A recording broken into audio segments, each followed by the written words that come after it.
विज्ञान वो कमाल की चीज है जिससे आज हम चांद पर जाने में सक्षम हैं। हम हवाई जहाज में बैठकर एक देश से दूसरे देश बड़ी ही आसानी से जा सकते हैं।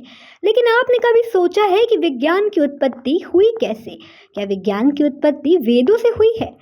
अब आप सोच रहे होंगे, वेदों से कैसे? आपको वो विमान याद है जिस पर बैठकर रावण ने सीता माता को अगवा किया था? हाँ, वही पुष्पक विमान। बता दें, वही पुष्पक विमान आगे चल के हवाई जहाज में परिवर्तित हो गया।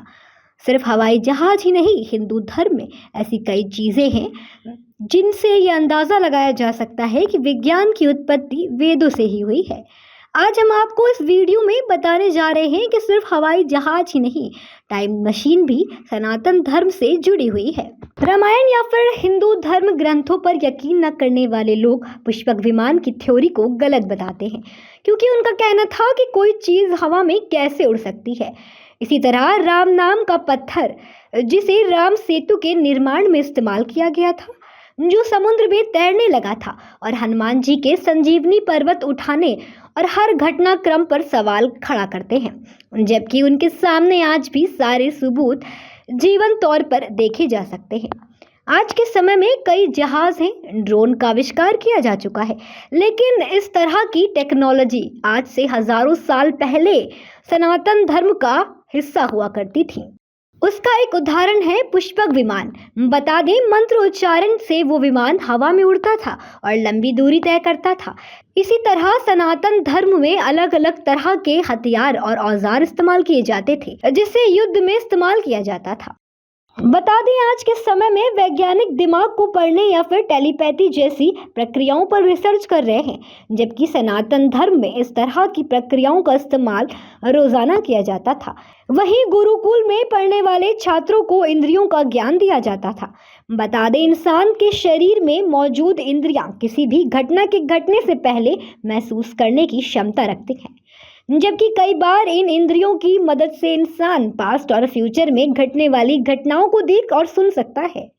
इसीलिए बड़े बड़े राजा ऋषि मुनियों के पास जाया करते थे। इसी तरह टाइम ट्रैवल का संबंध भी सनातन धर्म से जुड़ा हुआ है, और कई लोग इसे मानने को तैयार भी नहीं होते हैं। शायद आप भी ना हो। शुरुआत में टाइम ट्रैवल वैज्ञानिकों के लिए टेढ़ी खीर थी।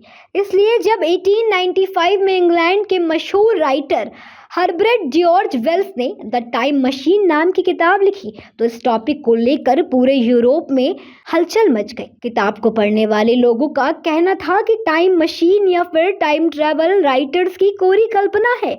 वहीं कुछ वैज्ञानिक ने इस पर सहमति भी जताई। लेकिन अब आप सोच रहे होंगे कि टाइम मशीन का लिंक सनातन धर्म से कैसे है? तो बता दें, सनातन धर्म में नारद ऋषि और अश्विन कुमार समेत कई देवता टाइम ट्रैवल करते थे, जिनके जिक्र हिंदू धार्मिक ग्रंथों में भी मिलते हैं।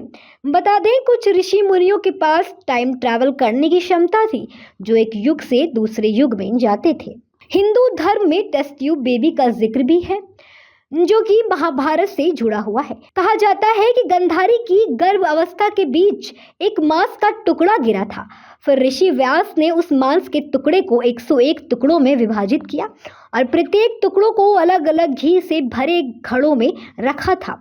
इन घड़ों से 100 पुत्रों का जन्म हुआ, जिन्हें कौरव कहा जाता है, और एक पुत्री का भी जन्म हुआ था, जिसका नाम दुशाला था। बता दें, बिहार में नंदाला विश्वविद्यालय में मौजूद किताबों में इतनी जानकारी थी जिससे भारत एक नया इतिहास रच सकता था। लेकिन बाहरी हमलावरों ने इन सारी किताबों को आग लगा दी थी। ये आग पूरे 3 महीने तक विश्वविद्यालय में जलती रही थी। दोस्तों, ये थी भारत की एक ऐसी अनसुनी कहानी जिसे भारत के लोग ही नहीं जानते थे। फिर मिलेंगे ऐसी ही कहानी के साथ। तब तक जुड़े रहें हमारे साथ और देखते रहें दस्तक न्यूज़ 24।